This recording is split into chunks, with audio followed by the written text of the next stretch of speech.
3 goals for today, pretty simple. Number 1, miscommunication is real, and it's very costly to you and your organization, your people, your members, whomever else. We're going to figure out how to transform that to better communication. Secondly, miscommunication can be avoided, just like that pothole in the road. Whoop, step right around it. Okay, we can guide you through that. And 3, some aha moments. So that's why my significant other always ... Oh, so that's why my daughter is such a... Yes, okay, we're going to get through that. Let's go! That's kind of the mentality. We got to have some energy in the room. I mean, Anton set the stage earlier when he was getting people up. We're going to do a little bit of that today, so we're ready to roll. Success today starts with focus. So we're going to do a simple activity. I'm going to clap my hands. You're going to clap yours at the same time. I'm going to clap my hands. You're going to clap yours at the same time. Okay, I'm going to clap my hands. You're going to clap yours at the same time. Okay, so, okay, you can't take a beat off, okay? Here we go. Come on, coffee. Caffeine, let's go. I mean, let's, and, okay, so why are we doing this little happy clappy thing? How many people clapped the first time I said, I'm going to clap my hands, you're going to clap yours? Maybe one person who was really ready, okay? How many people clapped the second time? Yeah, 3 or 4 to 7, 10. How many the third time?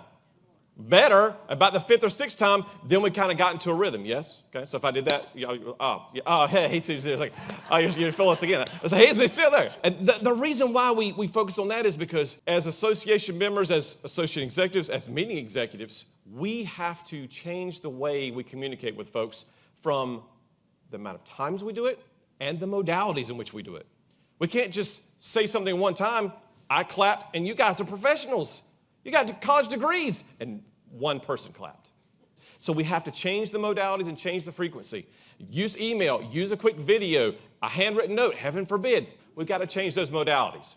Now, the costs of miscommunication are real. According to a 2015 Krieger report, miscommunication in hospitals resulted in 1,744 deaths, $1.7 billion in hospital costs. $1.7 billion, 1,700 plus people lost their lives because of miscommunication. We didn't slash someone's aorta. We didn't chop someone's leg off. We miscommunicated. Okay? And if you want to go check out that data, fiercehealthcare.com is a website. You can go do that. So how do we avoid it? Number 1, we have to understand ourselves. What's the lens that we use to communicate with the world? How do I give and receive information? Secondly, we have to understand others. Okay? So self-awareness, then understanding others. And that's where most industry stops. They say, hey, welcome to the company. All right, dude, you're an INTJ. How do I walk back? And that's it. That's where it stops. We give him a little bit of a data point in terms of Myers-Briggs or DISC or some other tool, and we stop. We don't get past understanding yourself. And so the key is right there on the screen, being able to adapt our behavior to meet others where they are. Because if we don't do that, it doesn't matter how well I understand myself. I'm never going to reach Carol. Okay? I'm never going to get to her. Okay? She talked so beautifully this morning about extroverts and introverts. Okay? And we're going to kind of expound on that a little bit. I can divide the world into 2 kinds of people. Tar Heels, let's go! Okay, State fans. Where are your State fans? Whatever. Okay. So, no, outgoing people and those folks who are more reserved. Okay? Outgoing folks, never met a stranger, fast-paced, involved, energetic, optimistic, pessimistic. Woo, let's go! I mean, they're all the time ready to go. Okay? But those reserved people, a little slower to act, a little more cautious, okay, discerning and always thinking. Okay? So based on those very general, vague adjectives, if you consider yourself on a daily basis to be more of an outgoing person, join me here toward the front where the drums are. Okay? And if you're more of a reserved person, head back to the center aisle there where the camera is. Go, we got 8 minutes, folks. I got to move. Let's go. Here we go. Outgoing people up here with me, reserved people in that little middle aisle by the camera. Let's go. These outgoing people, fast-paced, moving fast, talking fast all the time, their motor's always going. They're like a Corvette. You reserved people, you guys are more like a Prius. That your motor sounds like, never too high, never too low. It's a beautiful thing. Now, we can also divide the world. If you're in the front, stay in the front. If you're in the back, stay in the back. We can also divide the world into those folks who are people-oriented and those folks who are task-oriented. A people-oriented person, man, we're all about feelings and emotions and friendships and what other people are thinking and feeling. But those task-oriented people, man, they're all about getting stuff done. Process, procedure. It's got to be organized. It's got to have form and function. Give me something to do so I can get things done. So if you're more of a people-oriented person, okay, slide to the right. Okay, task, slide to the left. Where's my crisscross? Somebody, that's terrible. Okay. Okay. You're killing me. When we divide the room like this and we divide the world like this, we all have a unique blend of all 4 of these traits. And there's so many different models that are great out there you can use. I've got 8 minutes, so I'm using DISC. It's pretty simple to teach, okay? So these front people right here, these outgoing and task-oriented people, these are your high Ds. Okay, these folks have never met a challenge they couldn't face, have to be in charge all the time. Dude, you got 5 minutes, let's go. I got my next thing I got to get to, okay? And then we got these eyes over here, these inspiring types, outgoing and people-oriented. Never met a stranger, talk to a squirrel, okay? I can do this, let's go. Hit this thing right here, come on, girl, hit this thing, yes, let's go, yeah, come on, yeah, yes. I go back there to that group and I'm like, hit this hand, they're like, dude, have you sanitized your hands? Because, that's nasty. At least wipe it off or something, okay? So these people, super creative, always on the go, will talk your head off, don't sit beside them on a plane, okay? Our S's in the back are supportive people. I love these people. You guys are my favorites, okay? Give you the shirt off their back, will take care of you, support you in any way possible, fiercely kind, love their family, love their friends, love my S's. They're the glue of any organization. And then we have our C's, okay? Our C's are our cautious types. Analytics, organization, never met a spreadsheet they didn't love, okay? Give them data, okay? It's all about facts.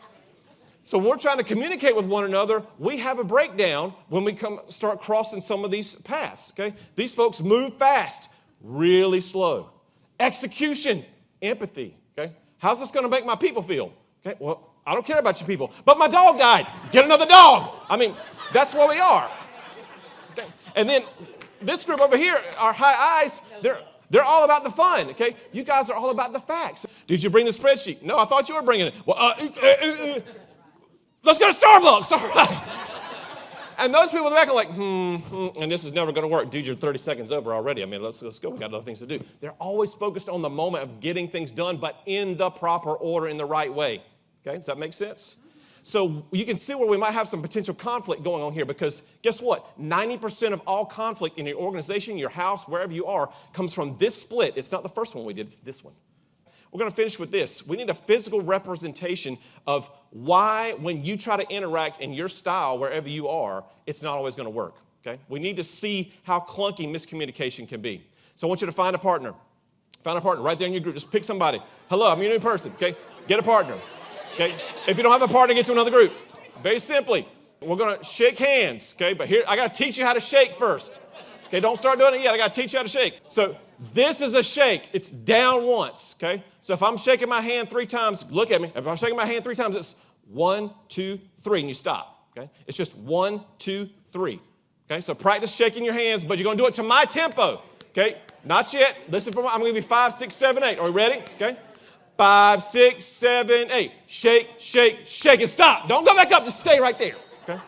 One more time. This time 4 times. Try it 4 times. 5, 6, 7, 8. Down, down, down, down, and stop. Okay? All right. We're laughing. Okay? Why are you smiling? You're shaking hands. This is not hard. All right. We're going to change it up a little bit, though. Last thing. Pick a number between 1 and 5. Don't tell your partner. Your goal is to shake your hand the same amount of times as the number that's in your brain. So if it's 2, you get to 2 and you stop on that bottom one. If it's 5, you go all 5. Now, if you have a low number and it's 2 and you get to 2, you stop. You're an oak. You're a piece of stone. Nothing moves you. You're right there. Okay? You got workman's comp. Okay? And then if it's 4 or 5, then you shake that hand. I don't care what it takes. Move it up and down. All right, everybody got your number? Yes? Number in my brain, not telling my partner. We're grasping hands. I'm going to give you 5, 6, 7, 8. Okay, it's 1 through 5. Let's see if we can get it right. You're trying to sync. Here we go. 5, 6, 7, 8. Now shake, shake, shake, shake, shake. Who was in sync? Who was in sync? Is that awesome? You're like, yes! I can shake hands, yes! Who was not in sync? Okay, give me some adjectives to describe that. Adjectives. Hilarious. Not helpful, though. Awkward. That's a good one. Awkward. Anybody else? Disjointed. Incompatible. Weird. Dude. Whatever. This is what we get when we don't communicate with an adaptation. If I'm doing my thing and you're doing your thing, we're going to be butting heads, and it's going to be clunky, okay? But if you transform the way you communicate, meet people in the middle, understand yourselves, others, and adapt, you will transform the way you communicate. Thanks so much, guys. Appreciate it.